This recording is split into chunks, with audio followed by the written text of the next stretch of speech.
बिस्मिल्लाहिर्रहमानिर्रहीम। अस्सलाम वालेकुम नाज़रीन, इरफान हाशमी पॉलिटिकल डायरीज में आपको खुशामदीद कहता हूं और मेरे साथ मौजूद हैं अजहर सदीक साहब। अस्सलाम वालेकुम अजहर सदीक साहब।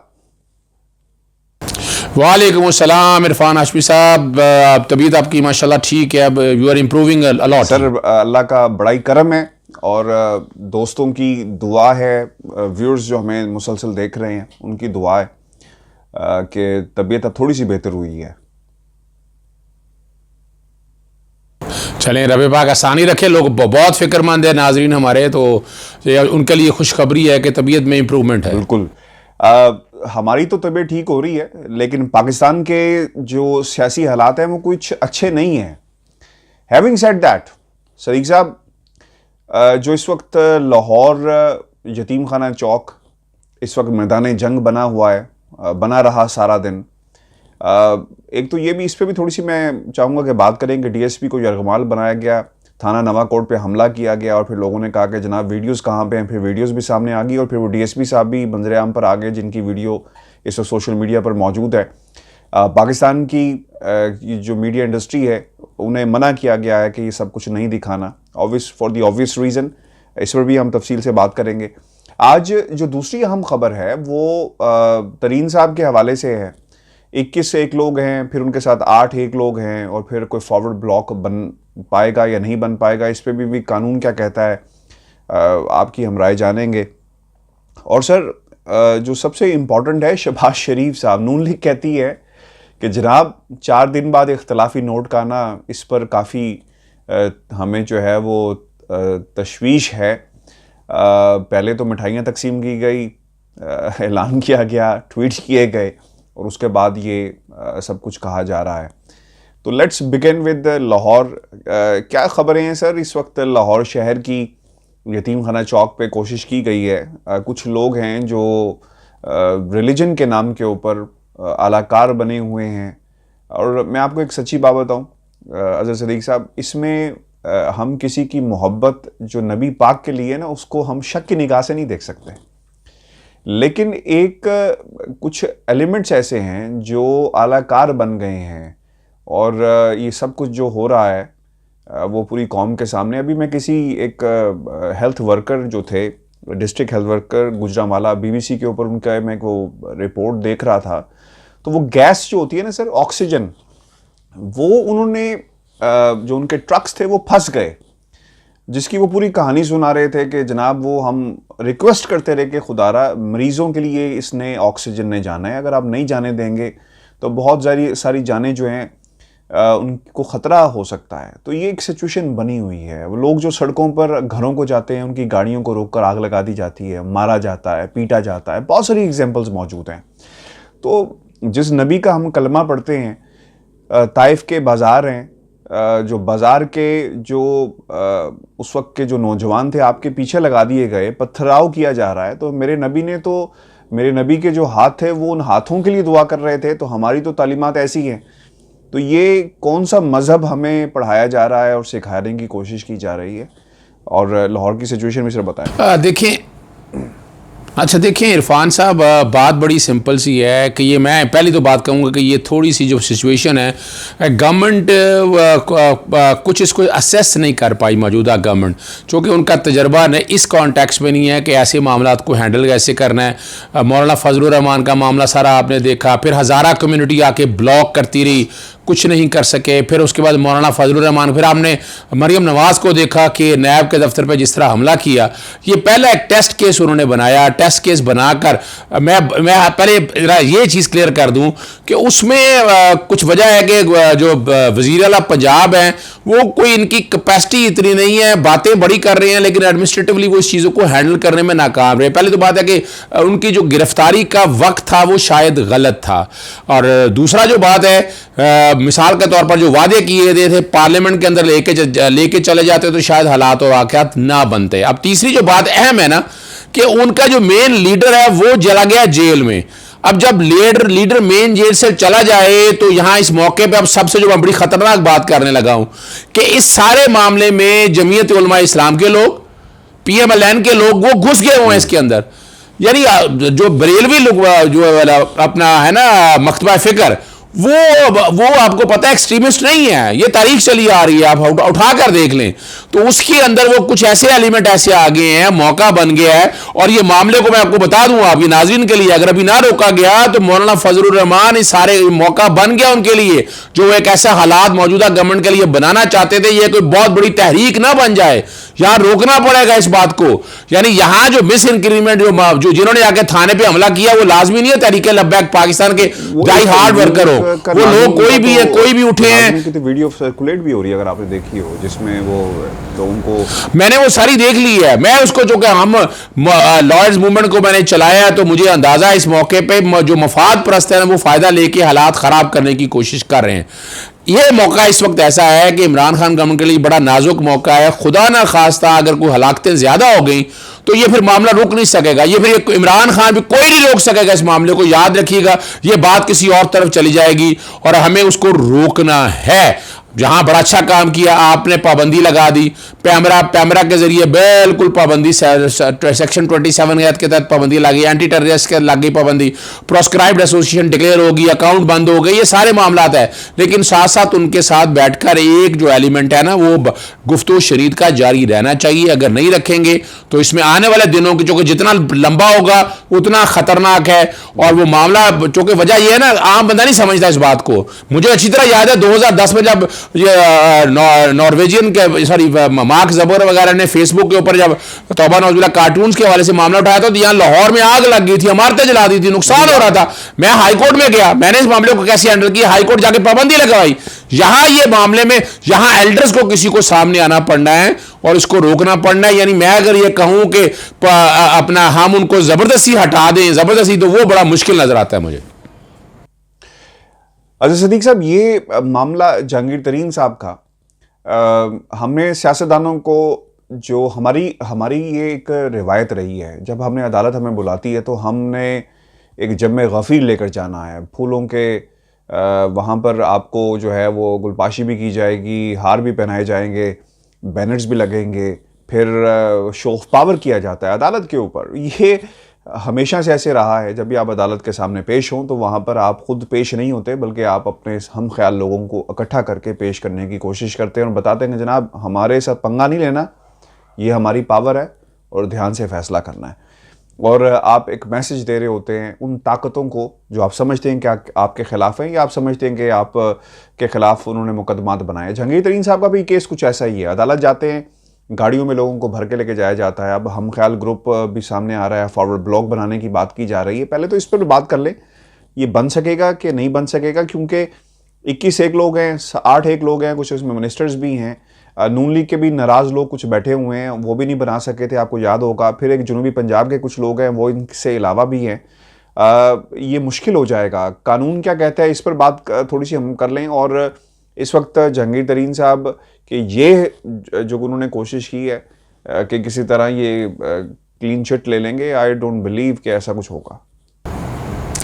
देखिए इरफान साहब, बड़ा ये अच्छा किया आपने सवाल उठा लिया कि 18वीं, आपको याद है छांगा मंगा वगैरह की सियासत चलती थी तो इनका टूटना फूटना जारी था। तो फिर 18वीं तरमीम में तमाम सियासी जमातों ने बेसिकली तो चार्टर ऑफ डेमोक्रेसी, या आप कह दें चार्टर ऑफ डकैती कह दें, मैं तो मजाकन कहता हूँ उसको, वहाँ बैठ के ये मुकम का ये हुआ था कि ये डिफेक्शन रोकनी है। तो डिफेक्शन रोकने के लिए जो सबसे बड़ा राइडर आया वो आर्टिकल 63 आ गया।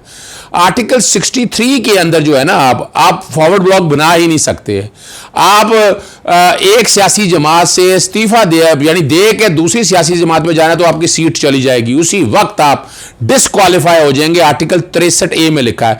दूसरी कंडीशन साथ ये है, मिसाल के तौर पर कहा जाता है कि अपना 3 कंडीशन दी हुई हैं। एक तो वज़ीर आज़म के वोट के लिए, जब वज़ीर आज़म या वज़ीर आला मुंतखब करना है, फिर आपने करना है कि एतमाद या अदम एतमाद का वोट वज़ीर आज़म या वज़ीर आला के हवाले से, फिर मनी बिल के हवाले से। ये 3 कंडीशंस और हैं।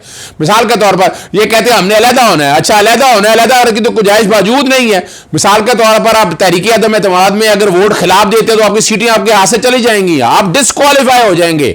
और वो पार्टी लीडर डिस्क्वालीफाई करना है, इलेक्शन कमीशन आपकी सीट खाली डिक्लेयर कर देगा। तो ये तो पॉसिबल नहीं है। और एक सियासी जमात के होते हैं, दूसरी सियासी जमात के रुकन बन नहीं सकते।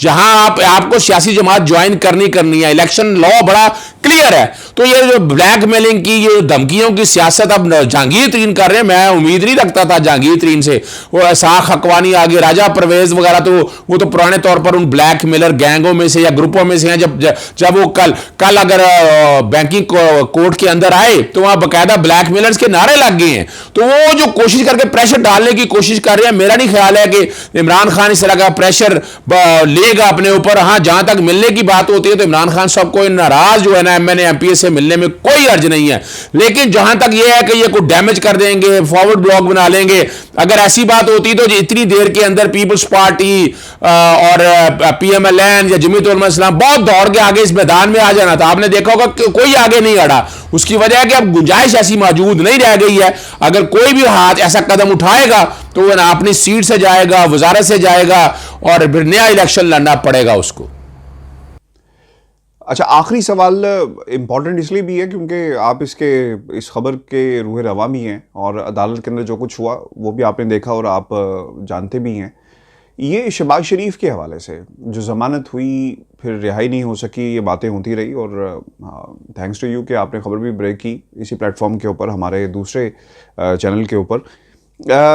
अब नून लीग ये कहती है कि जनाब ये 4 दिन बाद जो इख्तलाफी नोट की बात आ रही है, इसके पीछे उस पर उन्होंने तो काफ़ी ज़्यादा जो है ना वो तशवीश का इज़हार किया है।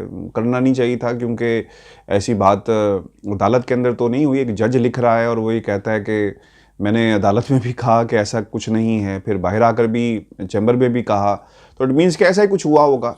तो ये बातें फैलाई गई हैं नून लीग के लोगों की तरफ से। अगर नून लीग वाले ये कहते हैं कि तशवीश हो रही है हमें 4 दिन बाद, तो इट मीन्स कि जज साहब गलत कह रहे हैं। अगर जज साहब गलत कह रहे हैं तो फिर नून लीग वाले सही कह रहे हैं।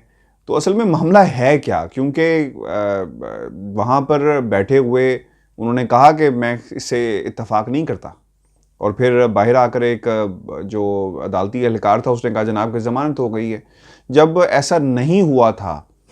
चूँकि अभी तक ये सदीक साहब मुश्किल है समझना, चूँकि रिटन फैसला तो आ गया, सब कुछ हो गया, लेकिन असल में जिन लोगों ने देखा है और वहाँ पे जब ये बहस हो रही थी वो ये कहते हैं कि ऐसा कुछ हुआ ही नहीं, और ख़ामोशी से उठकर लोग चले गए और जज साहिबान, और बाद में ये सब जो है वो मैं तो इसे तमाशा ही कहूँगा, क्योंकि अभी तक चीज़ें हमें तमाशा ही नज़र आ रही हैं, कुछ फ़ैसला नज़र नहीं आ रहा। देखिए इरफान साहब, मैं चूँकि उस दिन अदालत में मौजूद था, ये कंस्पिरेसी बहुत बड़ी है कि पूरी प्लानिंग के साथ, आपको पता है ये माफिया जो है ना, नून लीग माफिया चीज़ों को मैनेज करना जानता है। उन्हें अंदाज़ा था कि मेरिट के ऊपर बेल नहीं बनती है। जब एक दिन से अगले दिन की समात, जब जुमेरात के लिए समात रखी गई ना, तो सुबह 10 बजे 2 चैनल्स ने, सिटी 42 ने, एक और चैनल ने बाकायदा ये खबर ब्रेक कर दी कि शहबाज शरीफ की ज़मानत हो गई। लेकिन याद रखिएगा, कोर्ट के अंदर यह चीज बड़ी वाज़ेह तौर पर मौजूद थी कि जमानत वाला एलिमेंट ऐसा कोई था नहीं। बाकायदा कोई चीज ऐसी रिकॉर्ड के अंदर मौजूद नहीं थी जो जमानत के कॉन्टेक्स्ट में आती हो। जब मुझे पता चला, मैंने भी ट्वीट कर दिया, बाद में एहसास हुआ अभी तो भाई चाहे में डीबी तो बैठी नहीं है, मैं कोर्ट में गया, जाके मैंने ट्वीट अपना डिलीट किया और वहां सारी हियरिंग मैंने सुनी। मैं खुद कोर्ट के अंदर मौजूद रहा। शाहिद साहब कराची से, उन्होंने हाँ वो दोस्त बकायदा, हाँ असल में तो उन्होंने ट्वीट किया था ना साथ, तो लेकिन असल में जो खबरें चली थी साथ। अब मैं जब कोर्ट में गया, आर्गूमेंट्स मैंने सारे मेरे सामने हुए, और शहबाज शरीफ के वकीलों के पास आर्गूमेंट कोई सॉलिड थे नहीं, लेकिन नज़र आ रहा था कि जस्टिस मोहम्मद सरफराज डोगर कोई बेल देना चाहते हैं, क्योंकि उनके सवाल ऐसे थे, मिसाल के तौर पर कि FBR के कॉन्टेक्स्ट में जब टैक्स में चीज़ें डिक्लेयर कर दी हैं तो उसमें नैब क्या कर सकता है, और 5 साल से पीछे जा नहीं सकता है। और इसका जवाब जस्टिस असद गुराल साहब ने अपने तफसीली नोट के अंदर दे दिया। मैं वो बताता हूं अभी आपको हुआ क्या। जब ये सारा मामला हो गया, नैब ने जवाब दे दिए और जजेस का मैं सामने बैठे हुए तो देखा तो दोनों का कंसेंसस गालबन नहीं था। दोनों जज उठ के चैम्बर में चले गए, दोनों अंदर चले गए। अंदर जाने के बाद कोई 20-25 मिनट बाद एक प्यादा आता है, नायब कासद आकर बाहर पैगाम देता है कि जमानत हो गई है 50-50 लाख के मुचलकों की। राना सनाउल्लाह अदालत में मौजूद है, अताउल्लाह तारड़ अदालत में मौजूद है, मरियम औरंगजेब मौजूद है, उनके कई MNA MPs और वो जो ला और लश्कर लेके आते हैं शामिल बाजा, वो सारे अदालत के अंदर मौजूद थे। मैं वहां को 20 मिनट तक मौजूद रहा। उसके बाद ये सारे चले गए, खुशियां मनाई, लड्डू खा लिए उन्होंने सारों ने, लेकिन हालात वो जो है ना वो डूबियस लगे कि अभी तक बात सामने नहीं है। ऑर्डर का पता कराना शुरू किया तो ऑर्डर तो अभी था नहीं। फिर वो जब पता चला, जब तहकीक की तो पता लगा कि एक जज साहब ने, सरफराज डोगर साहब ने दस्तखत किए फॉर, हमने वो ऑर्डर पढ़ के भी बताया, for reason to be recorded letter, और जज एक के साइन थे। और फिर हमने ये बात ब्रेक की कि डाइसेंट है, और डाइसेंट के बाद अब जो कह रहे हैं ना तफ्शीश वगैरह की बात है, वो सारा कुछ सामने हुआ है। वो जस्टिस असद जावेद गुराल का फैसला पढ़ लेना चाहिए। उन्होंने लिखा है कि मैंने किसी जगह भी यूनानिमस का लफ्ज इस्तेमाल नहीं किया, बाहर भी मैंने इनकार किया, चैम्बर के अंदर भी मैंने उन्हें कहा कि मैं बेल के हक में नहीं हूं। तो फौरी तौर पर तो उन्हें यही कहना चाहिए था ना कि ये सारा मामला जो है ना खत्म करने के बाद, और ये सारा काम कोई ऐसी इसमें बात ही नहीं। लेकिन उन जज साहब ने, असद जावेद गुराल साहब ने बड़ी तफसील के साथ सारी चीजें लिखी, लिख के और रीजन बताई कि मनी लॉन्ड्रिंग कैसे हुई है, पैसा कैसे आया, कैसे रूट हुआ है, कैसे एसेट जो है ना अब असासे जो हैं कमेंसरेट नहीं कर रहे, उनके जो प्रॉपर्टीज की डिटेल है, यानी एसेट बियॉन्ड मीन साबित हो रहा है इस बुनियाद के ऊपर। और जहां तक 70 साल वाला मसला भी है, मेडिकल ग्राउंड वाला मसला भी है, वो सारी चीजों को सामने रखकर अदालत ने मेरिट के ऊपर यह जमानत खारिज की है। और अब जब दो जजेस का इख्तलाफ आ जाए तो वो डाइसेंट होता है, डाइसेंटिंग नोट को सामने रखते हुए मामला जाता है रेफरी जज के तौर पर।